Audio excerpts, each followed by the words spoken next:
समझने की कोशिश करते हैं।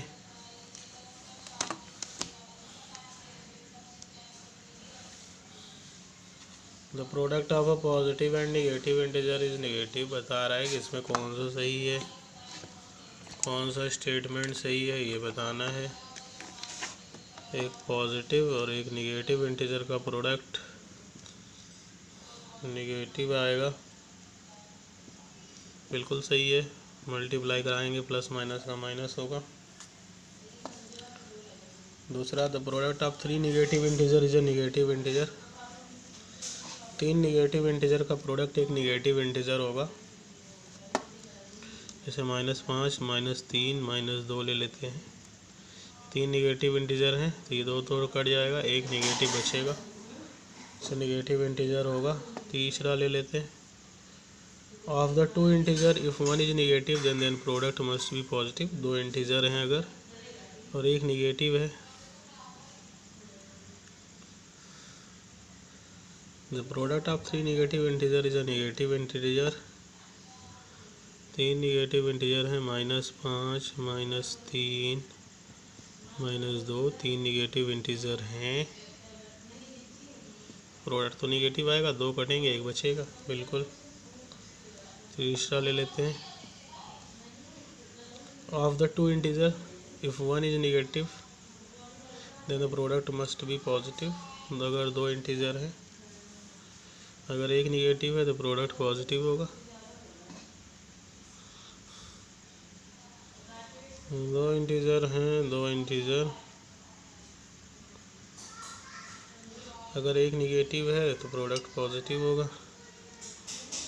ये कहाँ से, एक पॉजिटिव और एक निगेटिव, 2 इंटीजर है, प्रोडक्ट कहाँ से पॉजिटिव होगा, निगेटिव होगा, -15। तो अगर एक पॉजिटिव इंटीजर एक निगेटिव है तो प्रोडक्ट निगेटिव आएगा।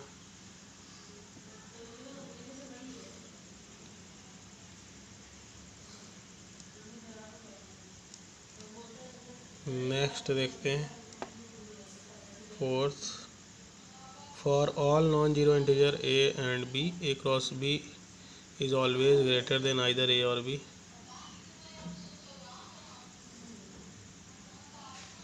तीसरा वाला जो हमने देखा, ऑफ द 2 इंटीजर, 2 इंटीजर अगर हैं, अगर एक निगेटिव है तो प्रोडक्ट मस्ट बी पॉजिटिव।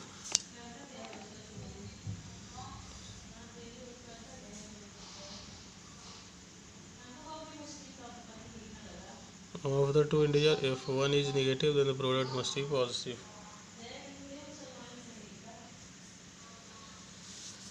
ये समझ नहीं आ रहा है। 2 इंटीजर है, अगर एक निगेटिव है तो product must be positive, product must be positive.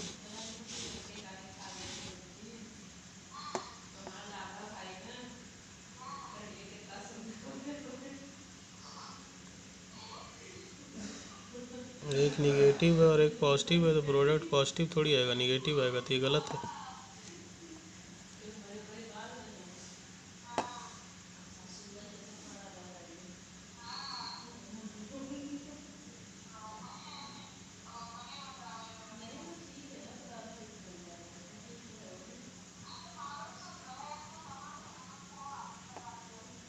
For all non zero integer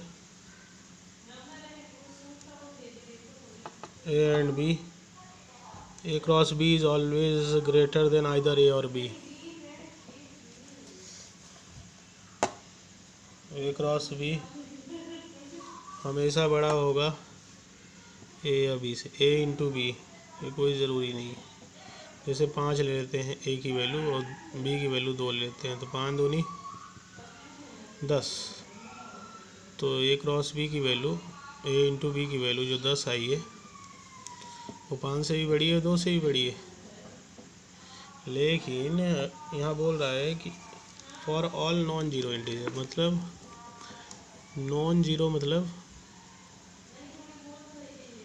जो इंटीजर ज़ीरो ना हो वो वाला इंटीजर लीजिए। तो ए और बी की वैल्यू जो ज़ीरो ना हो तो मतलब निगेटिव भी ले सकते हैं। तो निगेटिव जब लेंगे तो मान लेते हैं ये -5 ले लिए और ये 2 ले लिए, तो ये -10 आएगा। तो -10 तो -5 से भी छोटा है, 2 से भी छोटा है, तो ए और बी से छोटा भी आ सकता है, जबकि उसने बोला था कि बड़ा ही आना चाहिए। बड़ा तब आएगा जब ए और बी की वैल्यू पॉजिटिव इंटीजर रखे। उसने तो ऐसा बोला नहीं कि पॉजिटिव इंटीजर रखना है, निगेटिव भी रख सकते हैं, जीरो बस नहीं रखना है उसने बोला है। नॉन जीरो मतलब जीरो नहीं रखना है, नॉन जीरो मतलब जीरो नहीं रखना है, तो निगेटिव तो रख सकते हैं ना। तो निगेटिव रखेंगे तो ए इंटू बी की वैल्यू जो आ रही है ये छोटी आ रही है इन दोनों से, और जबकि उसने बोला है कि बड़ी ही आएगी, तो गलत बोला है। ठीक है, फिर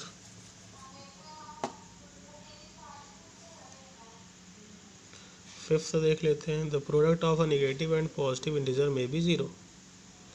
एक पॉजिटिव इंटीजर ले लेते हैं +5 इंटू -3, इसका प्रोडक्ट कभी ज़ीरो नहीं आएगा, तो ये इक्वल टू ज़ीरो है। ऐसे लाइन खींच देंगे तो does not equal to zero, कभी ज़ीरो नहीं आएगा।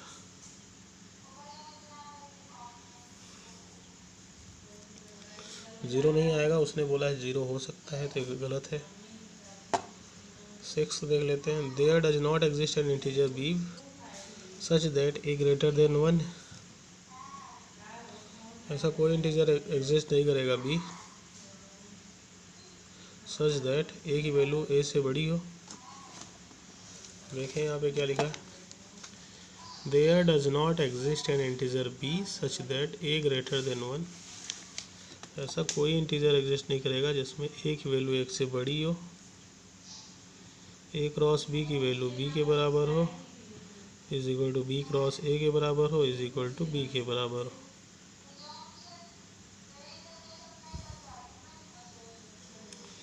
ऐसी कोई इंटीजर बी एग्जिस्ट नहीं करेगा ए की वैल्यू 1 से बड़ी हो, ए क्रॉस बी बी के बराबर हो, बी क्रॉस ए बी के बराबर हो। ये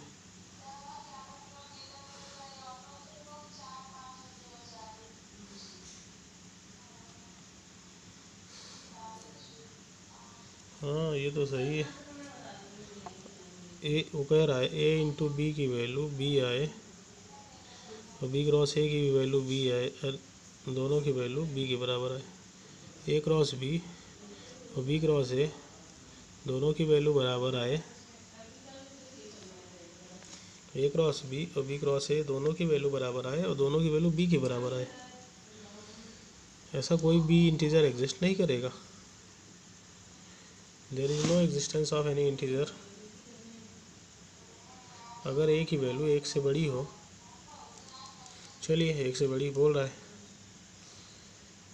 ए ग्रेटर देन 1, 1 से बड़ी वैल्यू रखिए, ए क्रॉस बी की वैल्यू बी क्रॉस ए की वैल्यू बी आए, चलिए इसे 1 से बड़ी रख लेते हैं, 5 रख लेते हैं, और बी की वैल्यू 2 रख देते हैं, 5 दूनी 10 आया। फिर यहाँ बी की वैल्यू रखते हैं, बी की वैल्यू 2 रखा था, ए की वैल्यू 5 है, ये 10 आया। तो ये हम ये देख पा रहे हैं कि ये बी के बराबर नहीं आ रहा है। बी कितना है, 2 के बराबर कहाँ आ रहा है, डज नॉट इक्वल टू 2। कभी ऐसा पॉसिबल ही नहीं है। ऐसा कोई भी एग्जिस्ट नहीं करेगा कि हम यहाँ बी रखें और बी में ए का गुणा कराएं, एक बी रखें कोई नंबर और ए एक नंबर,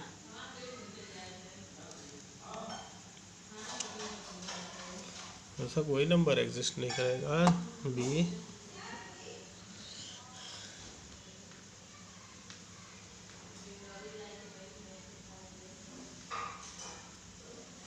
ऐसा कोई नंबर एग्जिस्ट नहीं करेगा बी